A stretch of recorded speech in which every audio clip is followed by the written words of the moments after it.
আসসালামু আলাইকুম, welcome to my channel Lina's cooking and blog. এই রমজান মাস চলছে। রমজান মাসে কিন্তু আলুর চপ ছাড়া ইফতারিটা একদমই জমে না। তো পারফেক্টভাবে যদি বেসনটা না গুলা হয় তাহলে কিন্তু আলুর চপটা একদমই ভালো হয় না। আজকে এই রেসিপিটা আপনাদের সাথে শেয়ার করব, আশা করছি ভালো লাগবে। একদম সহজ রেসিপিতে শেয়ার করব। এটার জন্য প্রথমে যা করতে হবে তা হলো বেসনের গুলাটা ঠিকভাবে তৈরি করতে হবে। একটা প্যানে আমি কিছু আলু সিদ্ধ দিয়ে নিব। এই আলু সিদ্ধ হতে হতে আমি বেসনের গোলাটা তৈরি করে নিব, কারণ বেসনের গোলটা যদি ভালো না হয় তাহলে কিন্তু আলুর চপ ভালো হবে না। তো এর জন্য আমি একটা বাটিতে 1 কাপ পরিমাণ বেসন নিচ্ছি এবং তার মধ্যে দিয়ে দিয়েছি হাফ কাপ পরিমাণ ময়দা। আর এটাকে কিন্তু আমি চেলে নিয়েছি, আপনারাও কিন্তু চেলে নেবেন। চেলে নিলে কিন্তু এই বেসনের গুঁড়াটা অনেক ভালো হয়। এবার এখানে আমি দিয়ে দিচ্ছি আধা চা চামচ করে মরিচ, হলুদ এবং ধনিয়া গুঁড়া, আর আধা চা চামচ করে দিয়ে দিচ্ছি আদা বাটা এবং রসুন বাটা, আর দিয়ে দিচ্ছি পরিমাণ মতো লবণ। এবার এই শুকনো উপকরণগুলোকে ভালো করে মিশিয়ে এর মধ্যে আমি অল্প অল্প পানি দিয়ে এই গুলাটা গুলে নিব। একবারে বেশি পানি দিব না, একটু একটু করে পানি দিব এবং এটাকে ভালো করে গুলে নিব। শেষে কিন্তু পানি একটু সাবধানে দিয়ে দিতে হবে, কারণ পানি বেশি হয়ে গেলে কিন্তু গোলাটা ভালো হবে না। এইভাবেই কিন্তু অনবরত গোলাটাকে ভালো করে মিক্স করে নিতে হবে। আমি প্রায় 2 মিনিটের মতো এটাকে মিক্স করে নিয়েছি। এখন কিন্তু গোলাটা খুব ভালোভাবে তৈরি হয়ে গেছে। মিক্স করা হয়ে গেলে এখন আমি আঙুলের সাহায্যে দেখিয়ে দিচ্ছি। দেখেন এই গোলাটা কিন্তু হাতের মধ্যে একদম লেগে আছে।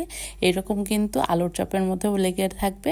এবার গোলাটা হয়ে গেলে আমি 10 মিনিটের জন্য ঢেকে রেস্টে রেখে দিব। এখন আমি সিদ্ধ করা আলুগুলো ভালো করে ম্যাশ করে নিব। ম্যাশ করা হয়ে গেলে এর মধ্যে দিয়ে দিচ্ছি শুকনা মরিচ। শুকনা মরিচ আমি ভেজে চটকিয়ে রেখেছি এবং এর মধ্যে দিয়ে দিচ্ছি ভাজা পেঁয়াজ, আর সাথে দিয়ে দিচ্ছি ধনিয়া পাতা। এই ধনিয়া পাতাটা কিন্তু আমি ফ্রিজ করে রেখেছিলাম। আর সাথে দিয়ে দিচ্ছি লবণ। এই লবণ দিয়ে ভালো করে আলু ভর্তাটা নিব। আসলে আলুর ভর্তা বানানো নিয়ে নতুন কিছু বলা নেই, আমরা সকলেই এই আলু ভর্তাটা বানাতে পারি কম বেশি।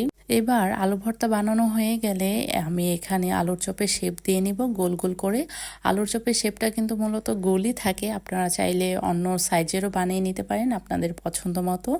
এখন আমি সবগুলো আলুর চপ এভাবে বানিয়ে নিয়েছি, এই দেখতে পাচ্ছেন অনেক সুন্দর দেখা যাচ্ছে। এখনই 10 মিনিট রেস্টে রাখার পর এই বেসনের গুলাটার মধ্যে আমি দিয়ে দিয়েছি 1/4 চা চামচ বেকিং পাউডার। এই বেকিং পাউডারটা কিন্তু যখন আমরা আলুর চপ বা বেগুনি ভাজবো ঠিক তার আগে দিয়ে মিশিয়ে নিব, তাহলেই কিন্তু এই বেগুনি বা আলুর চপটা কিন্তু অনেক ভালো হবে, অনেকক্ষণ ক্রিস্পি থাকবে। এবার হাত দিয়ে বা চামচ দিয়ে এই বেসনের গোলাটার মধ্যে আলুর চপগুলো ডুবিয়ে তেলের মধ্যে ছেড়ে দিব। একটা একটা করে সবগুলো আলুর চপ আমি এখানে দিয়ে দিব।